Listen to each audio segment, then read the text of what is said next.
Hey, this is Reid's Reviews. Today we're going to look at an Akai HEADRUSH E1 pedal. This pedal does a few different things. One is it emulates a tape echo device. Also, it has a normal delay option, and then there's a looper option. The tape echo emulation is meant to recreate the sounds of the original delays. The original delays were done with tape by recording a guitar sound and then at a given interval playing it back. This emulates 4 tape heads, so you can see up here 1, 2, there's head 3, head 4. So you can have the original sound and then the 4 repeats afterwards. Another reason to emulate the tape echo is because it was analog, and just recording into a tape reel in and of itself introduces various filters, whether intended or not, to the sound. You have lots of pins, you have motors, you have the tape rolling, you have the tape against the head. So there's a lot of moving parts, and all of this creates a degradation of the original signal. And this sound is what a lot of people want because they like the vintage, old school sound, and this pedal helps deliver that. Each one of these outputs, this head 1, head 2, head 3, and head 4, those can go to separate amplifiers.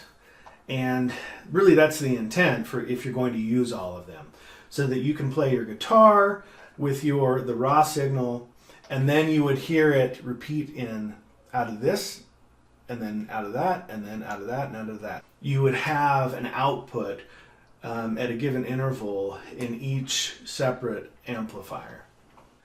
The mix output is the dry sound, and when you just have the head 1 plugged in or having the output out of the head 1, that acts as all 4 of the heads.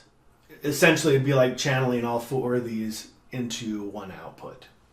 You'll note here that the tape echo is in blue, the normal delay is in orange, and then the looping is in black. Each one of these colors relates to these various titles.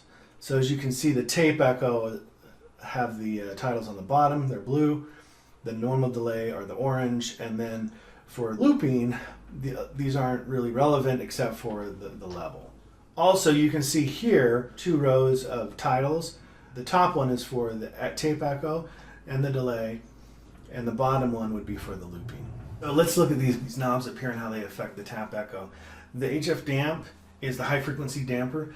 This will, as you move it to the right, reduce the high frequencies that come out, and it will sound kind of muffled. Here's an example here. You can hear the repeat sounds muffled. Move it to the left. You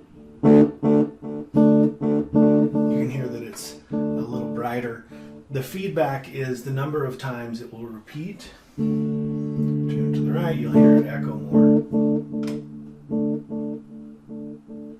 Okay, move it to the left, all the way to the left, it won't echo at all.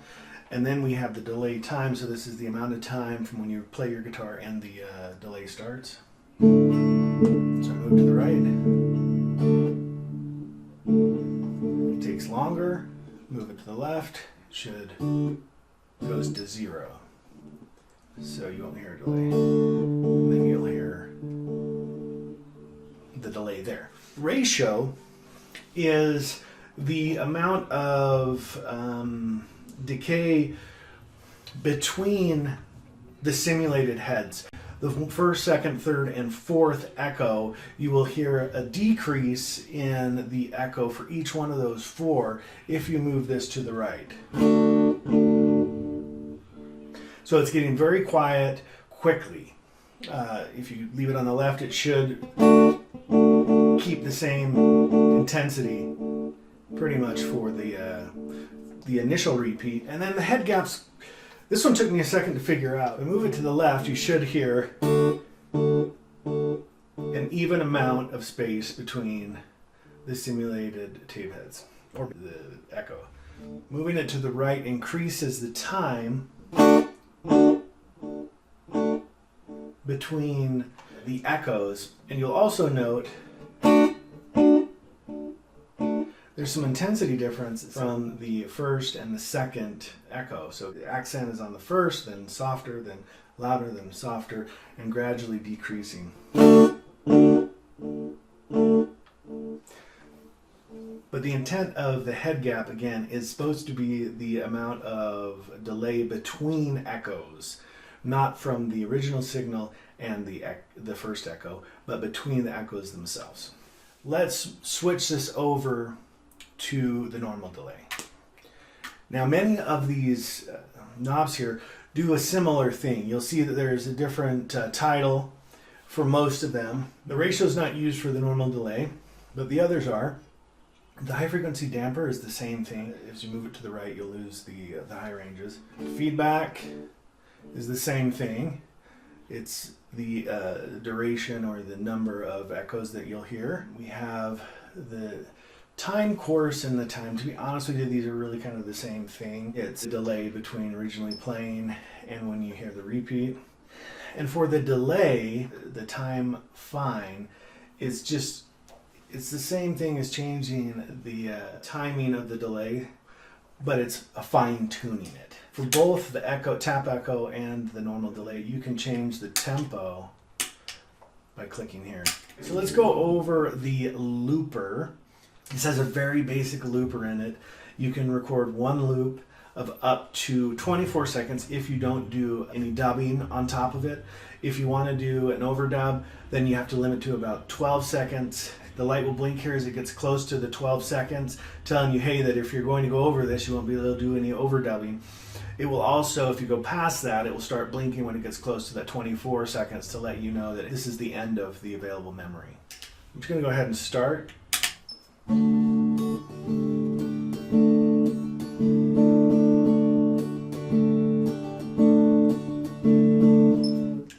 I hit stop before it got to the 12 seconds, so I should be able to do an overdub now.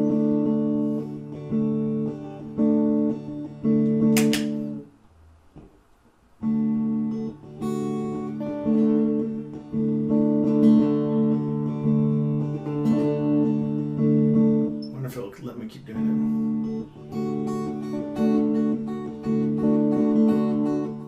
Looks like it just lets me keep recording. Alright, kind of cool. That's this pedal. It's got some cool tap echo. It has kind of a cool delay. A very basic looper.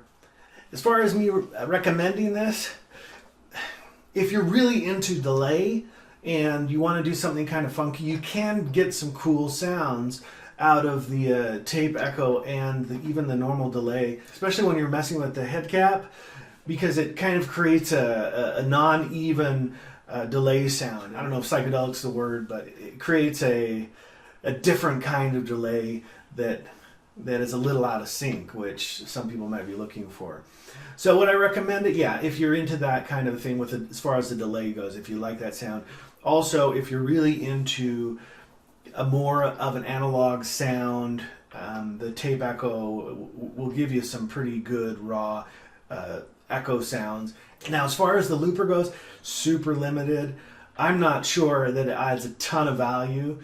I'd probably just get this if I was looking for this kind of a delay or tape echo emulator. So hopefully that helps, and thanks for listening. Take care, and we'll talk to you later. Bye.